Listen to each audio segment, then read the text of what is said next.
નમસ્કાર મિત્રો, હું સનિલ વાડોદરિયા NCERT ગુજરાતી ચેનલ પર આપનું સ્વાગત કરું છું. સ્વાધ્યાય 11.1 માં દાખલા નંબર 1 શું કહે છે કે નીચે કેટલીક મૂળાક્ષરોની પેટર્ન આપવામાં આવી છે. આને આપણે દિવાસળીની સળીની મદદથી બનાવવા છે અને તેના માટેનો આપણે નિયમ બનાવવાનો છે. આ નિયમની તારવણી કરવા માટે આપણે ચલનો ઉપયોગ કરવાનો છે. એટલે કે નિયમ કોના દ્વારા બનાવવાનો છે? ચલ દ્વારા બનાવવાનો છે. તો આપણે શરૂઆત કરીએ. સૌથી પહેલો આપણને આપવામાં આવ્યું છે મૂળાક્ષર T માટે પેટર્ન T. તો અહીંયા કુલ જરૂરી દિવાસળી ની સંખ્યા કુલ કેટલી થશે? 2. આપણે અહીંયા જોઈ શકીએ છીએ દિવાસળી 1 અને દિવાસળી 2. આગળ આપણે ઉદાહરણમાં જોયું હતું કે કોઈ પણનો નિયમ બનાવવા માટે એક આકાર બનાવવા માટે જરૂરી દિવાસળીની સંખ્યા એને ગુણ્યા આપણે કરતા હતા આકારોની સંખ્યા. અહીંયા આપણે જરૂરી દિવાસળીની સંખ્યા કેટલી છે? 2. તો આપણો નિયમ બનશે 2 ગુણ્યા T આકારની સંખ્યા. કે જેટલા T આકાર બનાવવાના હોય એને કોની સાથે ગુણવા પડશે? 2 સાથે ગુણવા પડશે. હવે આપણે અહીંયા ચલનો ઉપયોગ કરવાનો છે ને. અહીંયા T આકાર માટે આપણે ચલ લઈએ છીએ a. અહીંયા આપણે આલ્ફાબેટ્સમાંથી કોઈ પણ ચલ વાપરી શકીએ છીએ. અહીંયા આપણને કોઈ ફિક્સ ચલ આપવામાં આવ્યો નથી. આપણને રકમમાં કોઈ નથી કહેવામાં આવ્યું કે તમે આ જ ચલ વાપરો. તો આપણે આલ્ફાબેટ્સ A થી Z સુધીમાંથી કોઈ પણ લઈ શકીએ છીએ. તો આપણે T આકારની સંખ્યા માટે ચલ કોને લઈએ છીએ? a ને. તો આપણે T આકારની જગ્યાએ આપણે શું મૂકવાનું પડશે? a. એટલે કે આપણો નિયમ બનશે 2 ગુણ્યા a. અને આપણે ગુણાકારની નિશાની ન લખીએ તો આપણો નિયમ શું થઈ જશે? 2a. અહીંયા a શું છે? ચલ. a શું છે? આપણો ચલ. મૂળાક્ષર Z માટે જોઈએ. મૂળાક્ષર Z માં એક Z આકાર બનાવવા માટે કેટલી સંખ્યાની જરૂર પડે છે? આપણે 3. એટલે કે એક Z આકાર બનાવવા 3 દિવાસળીની જરૂર છે. તો જરૂરી દિવાસળીની સંખ્યા કેટલી થાય? 3. એને ગુણ્યા શું થશે? Z આકારની સંખ્યા.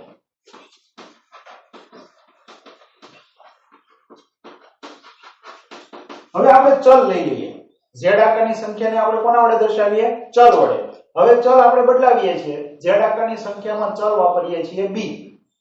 તો Z આકારની સંખ્યામાં આપણે જગ્યાએ શું લખીશું? b. એટલે કે 3 ગુણ્યા b. ગુણાકાર ન દર્શાવીએ તો આપણો નિયમ કેવો બની જશે? 3b. તો Z આકાર બનાવવા માટે જરૂરી દિવાસળીની સંખ્યા શોધવી હોય તો કયા નિયમ વાપરવો પડશે? 3b. b શું દર્શાવે છે? Z આકારોની સંખ્યા. તમારે 5 Z આકાર બનાવવા હોય તો b ની જગ્યાએ શું મૂકવું પડશે? 5. આ 5 નો ગુણાકાર કોની સાથે થશે? 3 સાથે. 5 તેરી 15. તો 5 Z આકાર બનાવવા માટે કેટલી દિવાસળીની જરૂર પડશે? 15 દિવાસળીની જરૂર પડશે. ત્યાર પછી જોઈએ મૂળાક્ષર u માટે પેટર્ન આપણને અહીંયા આપવામાં આવી છે. એક મૂળાક્ષર u બનાવવા માટે કેટલી દિવાસળીની જરૂર છે? 3. તો આપણે અહીંયા લખીશું 3. એને ગુણ્યા શું થશે? u આકારની સંખ્યા.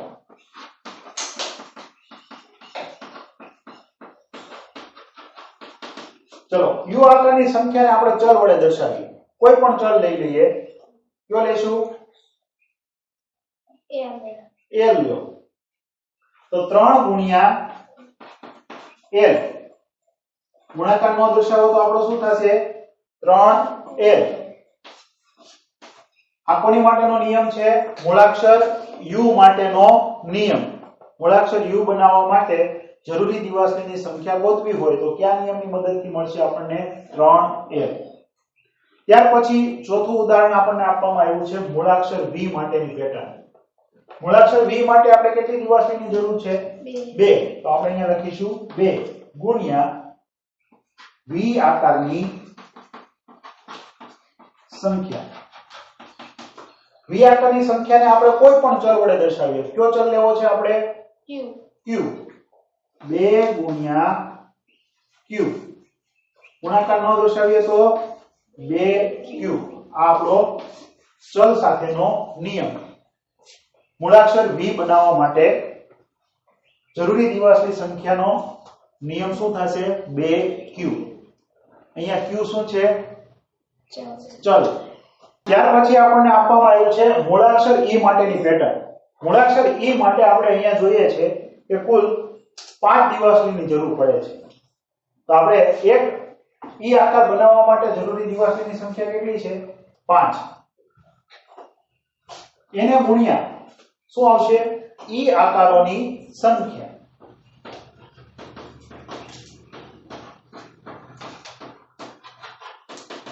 હવે આપણે e આકારની સંખ્યાની જગ્યાએ આપણે શું લઈ લેવાનું છે? કોઈ પણ ચલ.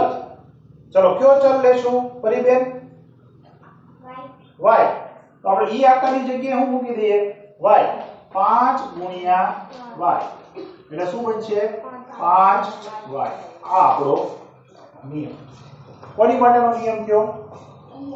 e આકાર માટેનો નિયમ. ત્યારબાદ મૂળાક્ષર s માટે પેટર્ન આપવામાં આવી છે. અહીંયા તમે જોઈ શકો છો મૂળાક્ષર s માટે કુલ કેટલી દિવાસળીની જરૂર છે? ગુંજન 5.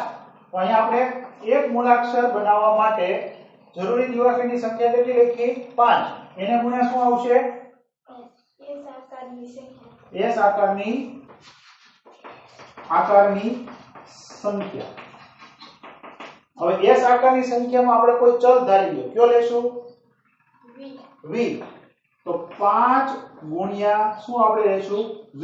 ગુણાકાર ન લખીએ તો શું બનશે? 5v. અહીંયા v શું દર્શાવે છે? s આકારની સંખ્યા. જો તમારે 10 s આકાર બનાવવા હોય તો v ની જગ્યાએ શું લખવું પડે? 10. 10 ગુણ્યા 5 કરો કેટલા થાય? 50. એટલે કે 10 s મૂળાક્ષર બનાવવા માટે કુલ કેટલી દિવાસળીની જરૂર પડશે? 50 દિવાસળીની જરૂર પડે. બેસી. ત્યારબાદ મૂળાક્ષર a માટે પેટર્ન આપણને આપી છે. કેટલી દિવાસળીની જરૂર છે? 6. તો આપણે એક s a આકાર બનાવવા માટે દિવાસળીની સંખ્યા લખી 6. એને ગુણ્યા શું આવશે? a આકારની